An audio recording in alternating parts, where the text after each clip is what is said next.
What's up, Guardians? Profane here. Thanks for checking out the video. Today we're taking a look at one of the most powerful and badass Warlock builds in Season of Defiance. This build fully conceptualizes the paradigm of Strand, as it embraces the abilities to weave countless threadlings into existence to completely annihilate your enemies. This has quickly become one of my favorite and go-to Strand builds for Warlock, and it features the new exotic boots called the Swarmers, and these things are absolutely fantastic. I highly recommend grinding out for a really good roll of this exotic, as it comes with the intrinsic trait called Ditto. This will cause 2 threadlings to be created whenever a tangle is destroyed. Threadlings will return to you if there's no enemies nearby, but if there are enemies near, these little green puppets of death will seek out and attack those who mean you harm. You can have a maximum of 5 threadlings perched to you at any given time, and they will remain there until you attack an enemy with your melee or weapon. When threadlings deal damage to enemies, they will apply unraveling effects thanks to the Swarmers, which will cause additional damage over 7.5 seconds, and this can be spread to nearby opponents. Between the threadlings that we'll have created from tangles, along with other features of this build, the battlefields will be littered with your puppets of death, which is why I'm appropriately titling this build the Master of Threadlings. To complement the use of the Swarmers, we're using the only 2 Strand aspects currently available, Weaver's Call and Mind-Spun Advocation. Weaver's Call will cause our rifts to generate 3 threadlings into existence, and Mind-Spun Invocation allows us to enhance our grenades. Shackle grenades can be consumed to activate Weaver's Trance, which will suspend enemies nearby defeated targets. Consuming a threadling grenade will cause 5 threadlings to automatically be generated and purged. Typically, when threadling grenades are thrown, 3 threadlings are generated. Ultimately, in in-game content, I find the shackle grenades to be the better option, only because of their ability to stun and trap unstoppable and barrier champions. But when these are not a factor, or when these champions are dealt with through the use of weapons, then the threadling grenade is my preferred choice. When it comes to Strand aspects, we're using the Thread of Warding, which grants us Woven Mail for 10 seconds after picking up an orb. This grants a 60% bonus in resistance. Thread of Transmutation is going to generate tangles off of weapon kills, while we have Woven Mail active. Tangles do have a 15-second cooldown between activation, so it won't be beneficial to stack multiple fragments that create tangles. Tangles can also be created whenever enemies are under Sever, Unraveling, or Suspended effects when they are defeated. Since we'll be generating a vast amount of threadlings, we'll be using Thread of Evolution, which will give threadlings a boost to distance and speed by 30%. and will cause them to deal an additional 30% damage against enemies. We're also using Thread of Generation so that we can generate additional grenade energy as we deal damage. While Thread of Finality can make for a great option here to create additional threadlings when performing a finisher, I find the additional grenade energy to be more valuable. But if you find yourself performing more finishers, you may want to consider Thread of Finality instead. There's several artifact mods this season that significantly enhance our focus around tangles. Untangler is probably the most impactful of all of these, as it will cause enemies to become suspended when caught in a tangle explosion.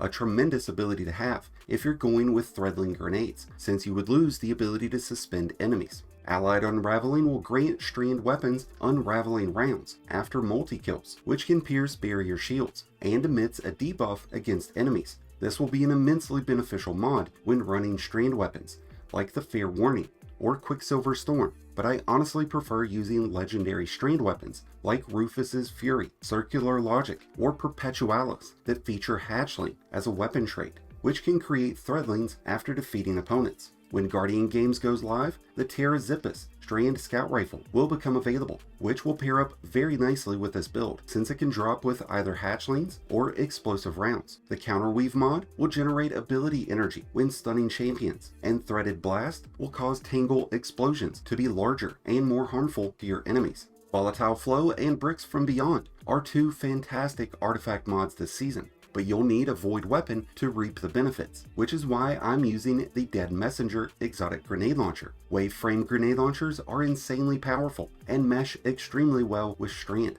and since Dead Messenger can swap between light energies, we'll be able to trigger Volatile Flow, Bricks from Beyond, and Shatter Orbs. The Fourth Horseman, or the Cloud Strike, can make for fantastic exotic energy slot alternatives if you're looking for something with higher DPS.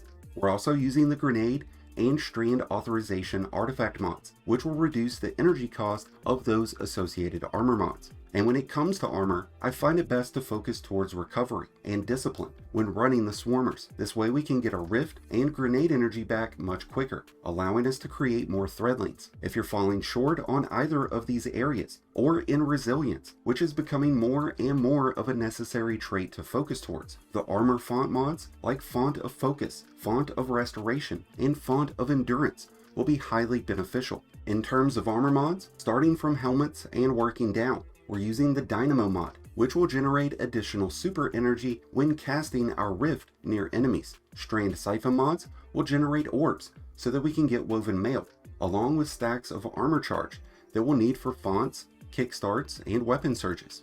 And speaking of kickstarts, for gloves, we're using 2 grenade kickstart mods. Whenever our grenade energy is fully expended, Grenade Kickstart will consume all of our current armor charges, which can be up to 4, and convert it into grenade energy. Since we're using 2 grenade kickstarts, along with stacks on stacks, and charged up, we'll be able to reap the maximum benefit of 49% grenade restoration. We're using 1 stacks on stacks mod, which is going to give us a total of 4 total armor charges that can be active at once. With charged up in use, we'll get 2 armor charges every time we pick up an orb. We're also using the Shield Break Charge mod to help ensure that we always have armor charges. This will grant 1 stack of armor charge whenever we break a combatant's shield with a matching energy type, which is a fantastic mod to use alongside the Dead Messenger or other exotics that come with the Fundamentalist weapon trait.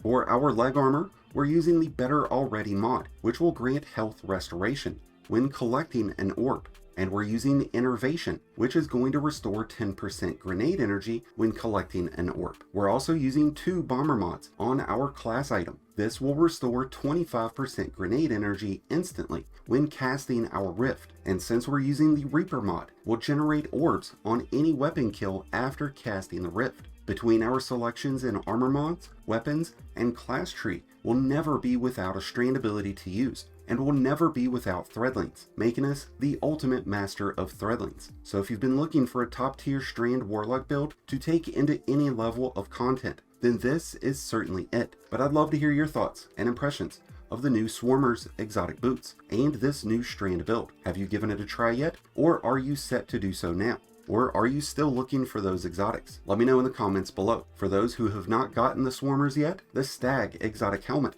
is a fantastic alternative and exotic choice, as you'll gain resistance while in your rift, and increased class ability regeneration when critically wounded. That's going to wrap things up for today's video though. I will be leaving a dim link in the description below, and you should be able to see all of the build selections that we've made here at the end of the video. Thank you as always for checking it out. If you enjoyed and found it helpful, then be sure to hit that like button below, along with the subscribe button if you're new. Both are greatly appreciated and both really do help support the channel. If you're a new Light Guardian just starting your journey, or a battle-hardened veteran just looking for a new home, be sure to check out the Discord link in the description below and join one of the greatest communities in all of Destiny. If you do have issues with the Discord link in whichever form that you choose to select it, just leave a comment down below. But otherwise, this has been Profane, wishing you all some happy hunting.